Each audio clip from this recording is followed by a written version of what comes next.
شوهرم با 3 بچه منو تنها گذاشت و رفت.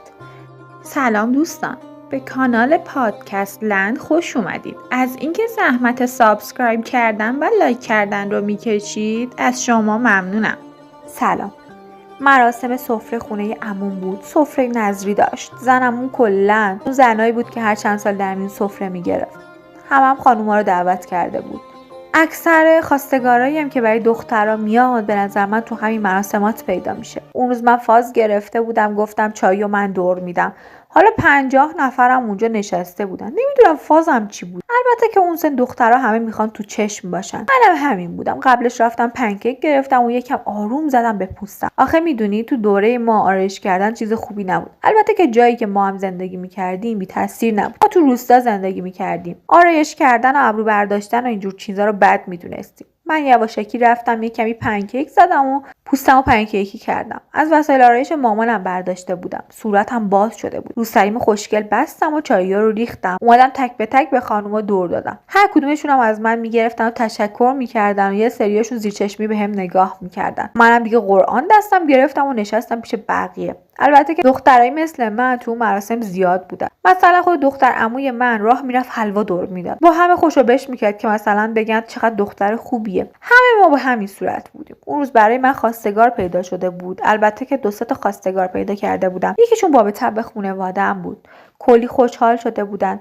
میگفتن خانم فلانی اومده خواستگاری برای پسرش از خودش خونه داره، ماشین داره، وضعیتش میگن خوبه. منم خوشحال از اینکه یه همچین خواستگاری برام اومده دیگه. اون روزی که اومدن خواستگاری من هیچ وقت یادم نمیره. من چه شوق و ذوقی داشتم. 100 بار لباسمو در آوردم و دوباره گذاشتم سر جاش. آخرشم رفتم از دختر عموم یه پیراهن قشنگی گرفتم.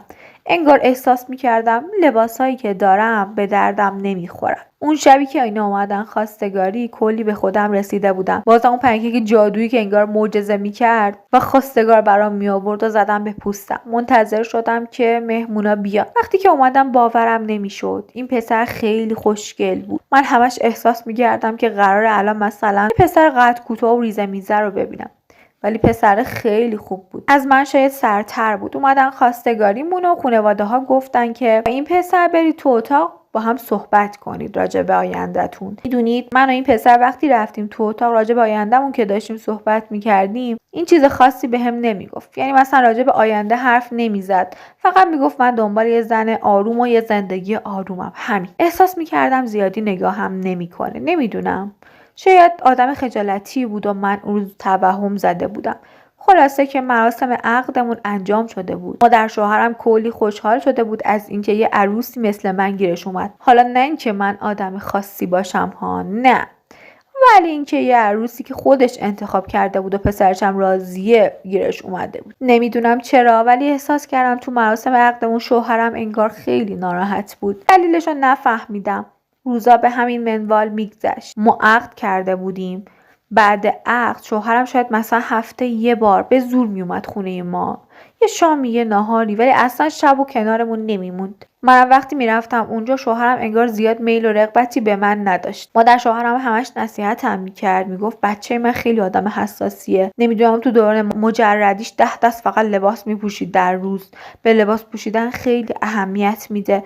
میگفت به خودت برس. حتی به هم پول داده بود. میگفت برو برای خود از فلانجا لباس بخر. چشم پسرمو نمیدونم پر کن. آرایش کن. نمیدونم اینجوری باش اونجوری باش. البته خودتون فلان لباسو بپوش. خیلی نصیحتم میکرد. نمیدونم چرا ولی مادر شوهرم اینا انگار به هم میگفت خیلی دوست داشت که من پسرشو جذب خودم کنم. مگه اینجوری نیست که هر آدمی که ازدواج میکنن با هم مرد بیشتر باید سعی کنه که به زن محبت کنه؟ من ولی خیلی به شوهرم داشتم بیشتر محبت میکردم. اونم انگار هر روز بی‌تفاوت‌تر از دیروز بود. خلاصه که دوران نامزدی ما همین منوال گذشته بود. نه اینکه بخوام بگم این پسر با هم بد اخلاقی میکرد ها، نه بد اخلاقی میکرد نه بد رفتاری، ولی مثل بقیه عاشق و معشوق نبودیم. یه زندگی میشه گفت خسته کننده و کسلی داشتیم. من نزدیک عروسیم بود. به شوهرم گفتم میای با هم بریم فرانجل لباس عروس ببینیم. نمیومد. اصلا من لباس عروسم با مادر شوهرم خودمون رفتیم گرفتیم. آرایشگاه هم حتی خودم رفتم رزرو کردم. شوهرم اصلا برای مراسم با هم همکاری نمیکرد. مادر شوهرم هی میگفت آره بچه‌م سرش شلوغ و مردا حوصله اینجور کارا رو ندارن و خلاصه اینکه با همین منوال ما عروسیمونم گرفتیم. نمیدونم چرا کی تو مهمونی عروسی یا عقدمون حضور داشت که شوهر من تو تمام مراسمایی که بقیه فامیلاشون بودن انگار ناراحت بود. مراسم عقدمونم یادتونه بهتون گفتم ناراحت بود. تو عروسیمونم همین حالت بود. هرچی نگاه کردم ببینم شوهرم به کی نگاه میکنه اینقدر ناراحته، کسی رو نمیدیدم. زندگیمون به همین منوال گذشته بود. شوهرم بهم بی‌احترامی نمیکرد، ولی میگم عاشق ما هم نبود. من 2-3 ماه از عروسیمون که گذشته بود، در شوهرم زمزمه‌های بچه آوردن ما براش شروع شده بود. گفت بچه بیارید، بچه محبت رو زیاد میکنه، بچه مرد پایبند به زندگی میکنه. نمیدونم چرا همش میخواست بچه رو پایبند به این زندگی کنه. خلاصه که من به شوهرم گفتم میخوایم بچه داشتیم. حتی چند باری هم اقدام کرده بودیم، ولی انگار هیچ خبری از بچه نبود. 6 ماه بعد از عروسی تصمیم گرفتم برم پیش دکتر چکاپ شم. وقتی رفتم پیش دکتر برگشت بهم گفت، البته که کلی ازم آزمایش گرفت و گفت شما هیچ مشکلی ندارین، شوهرتون باید بیاد آزمایش بده. شوهرم هم به زور بردم آزمایش داد. آزمایش رو که داد، دکتر جواب آزمایش رو گرفت و دید، گفت شوهرتون یکمی بدنش ضعیفه، شما حتما باید IVF انجام بدید. خلاصه که به سختی شوهرم رو راضی کردم. اما که اصلا راضی نمیشد. میگفت بچه میخوایم چیکار؟ بچه به چه کارمون میاد؟ بچه خوب نیست و هزار تا حرف دیگه. خلاصه که من به زور گفتم من بچه میخوام و راضیش کردم بریم IVF انجام بدیم. وقتی IVF انجام دادیم، کلا 4 تا جنین وارد بدن من کردن. از این 4 تا دکتر میگفت معمولا 2-3 تاش میفته، یکیش میمونه، ولی برای من هر 3 تاش مونده بود و فقط یکیش افتاده بود. یعنی بدنم هر 3 تاشو پذیرفته بود. 3 قلو باردار بودم. مادر شوهرم زنگ زد اون روز با استرس. حالا من 4 ماهه اینجور چیزا بودم. با استرس بهم گفتش که من مهمون دارم امشب. گفتم مامان جان کمک میخوای من بیام؟ گفت نه تو خودت شرایطت اینجوریه، کمک نمیخوام. ولی گفت امشب خیلی به خودت برس، یه ذره پیش شوهرت بیشتر بشین. من با تعجب داشتم به حرفاش گوش میدادم. خدایا این چی میگه؟ ولی گفتم باز باشه مامان جان، به خودم میرسم. گفتم مهموناتون کیان؟ گفت عمه‌ها فامیلای شوهری منن، عمه‌های شوهرتن. گفتم باش. من تا اون روز زیاد با عمه‌های شوهرم در ارتباط نبودم. آخه مادر شوهرم مثل که زیاد با سمت شوهریش خوب نبود. بیشتر به سمت خودشون رفت آمد میکرد. فکر کنم بعد از 1-2 سال من تازه داشتم عمه‌هاشو از نزدیک میدم. تو مراسم عقد و عروسیمون دیده بودم، ولی خب هیچ وقت اینجوری باهاشون رفت آمد نداشتیم. تازه انگار مادر شوهرم دعوتشون کرده بود و داشتم میدیدمشون. اون روز به خودم کلی رسیدم، عطر و کلون زدم، آرایشم هم قشنگ بود. شوهرم که اومد انگار میدونست مهمونی مادرش، انگار از قبل بهش زنگ زده بود. گفتم که خونه‌تون مهمونی و اینا، حاضر شو بریم. شوهرم اون روز انگار باز پکر شده بود. دلیلش رو نمیفهمیدم. خلاصه اینکه ما حاضر شدیم و رفتیم خونه مادر شوهرم. وقتی رسیدیم مهموناشون اومده بودن. من با همه سلام علیک کردم و به همه خوش آمد گفتم. قبلا دختر عمه شوهرم رو دیده بودم، ولی اون روز انگار احساس کردم سرد با من برخورد کرد. میدونی تو مراسم عقد یا عروسی خب آدم زیاد متوجه رفتار اطرافیان نمیشه، ولی خب تو مهمونی‌ها بیشتر متوجه رفتار کسی میشی. انگار احساس کردم خیلی سرد با من برخورد کرد. باز به روی خودم نیاوردم. رفتم پیش مادر شوهرم گفتم مامان کمک میخوای؟ بگو من برات انجامش میدم.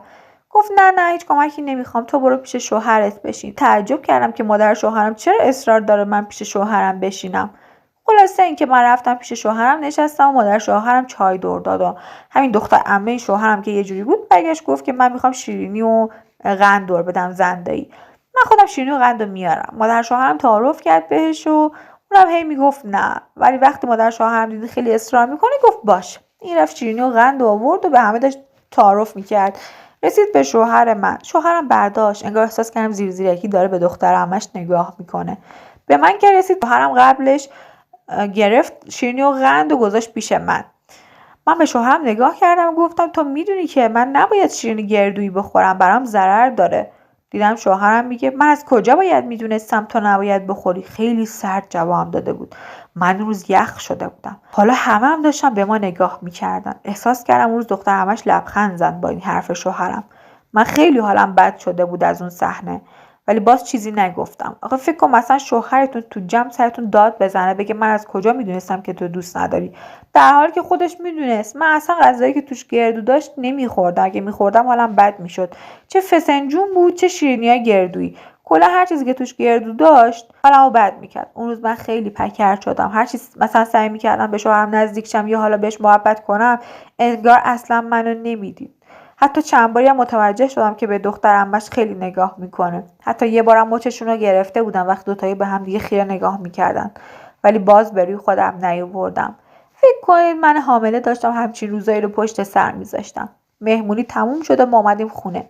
وقتی اومدیم خونه دیدم شوهرم یه سری گوشیش دستشه. زیاد انگار داشت نسبت به شبای دیگه با گوشیش برمیرفت.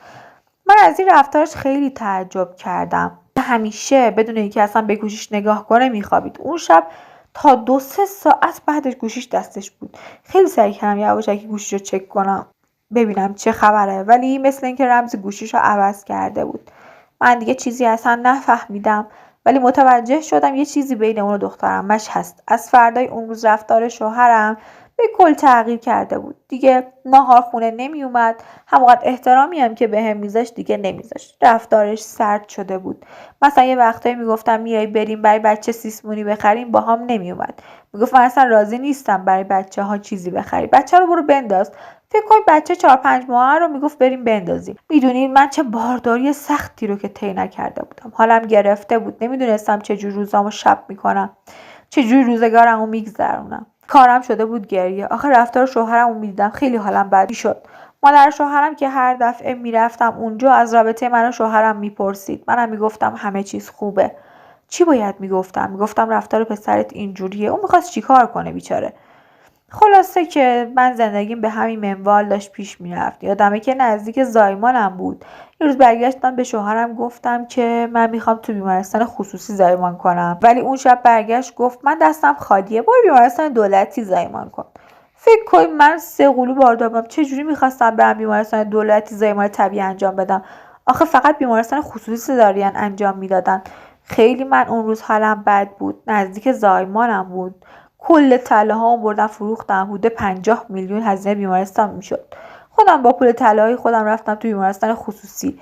میدونستم شوهرم پول داره. شوهرم آدم نداری نبود. پول داشت، دستش میچرخید، ولی به من نداد. خلاصه که من با همین وضعیت رفتم بیمارستان خصوصی و زایمان کردم. شاید باورتون نشه، بچهای من که اون روز به دنیا آمدن من زایمان کردم شوهرم نبود. من مادر شوهرم رفتم بیمارستان. فقط اون روز برای شناسنامه ها اومد. خیلی هم قیافش پکر بود. خدا به من 2 تا پسر و یه دختر ناز داده بود. پسرم شبیه هم بودن ولی دخترم نه، شبیهشون نبود. با وجود بچه ها من دیگه کلا شوهرم رو فراموش کرده بودم. سعی میکردم سرم با بچه هم گرم کنم. بچه هم زندگی من بودن. دیگه اصلا برام مهم نبود شوهرم میاد خونه یا نمیاد. دیگه اصلا برام مهم نبود که شوهرم میره تو اتاق و چندین ساعت حرف میزنه. نه اینکه برام اصلا اهمیتی نداشته باشه، ولی وقتی کاری از دستم بر نمیومد میگفتم چرا خودم الکی اذیت کنم. روزگارم به همین منوال میگذشت. من ولی انگار مثل کبک سرمو کرده بودم تو برف. یه روز دیدم شوهرم کامل اون خونه نیومده بود. البته از چند روز قبلش خیلی تو فکر بود. شوهرم فقط یه پیام بهم داد، گفت که من این خونه رو برای تو بچه‌ها گذاشتم، ولی هر چیزی که داشتم و دیگه فروختم و با عشقم رفتم جایی که دست هیچ کس بهمون نرسه. کاری که باید چند سال پیش انجام میدادم و مامانم و پدرم نذاشتن. به خدا هنوز عین این جمله رو بهم گفته بود. هنوز اسمسش رو دارم، یعنی تو هر دادگاهی که باشه میتونم این اسمس رو نشونشون بدم. گفت فقط خونه رو برای شما گذاشتم و هر چیزی که داشتم و فروختم و با عشقم رفتم.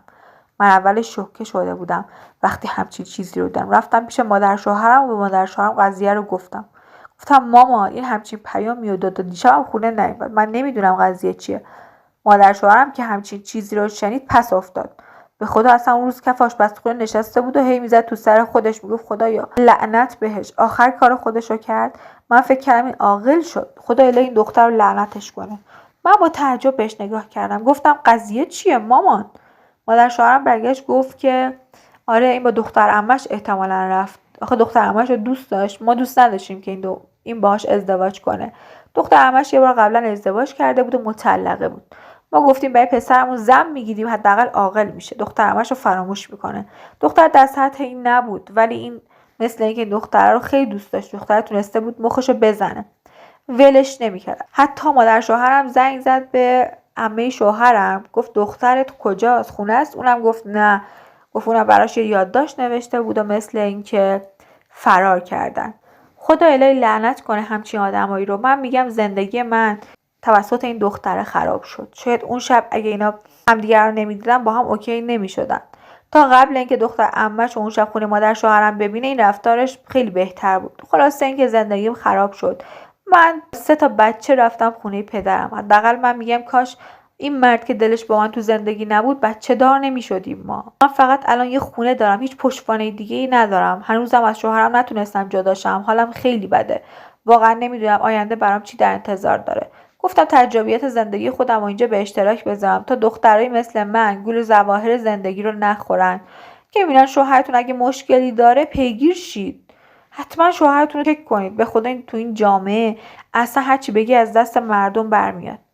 خیلی ممنونم از اینکه به داستان این خانم هم گوش دادید. شما اگه به جای این خانم بودید چیکار میکردید؟ نظراتتون رو برام بنویسید. همشون رو میخونم.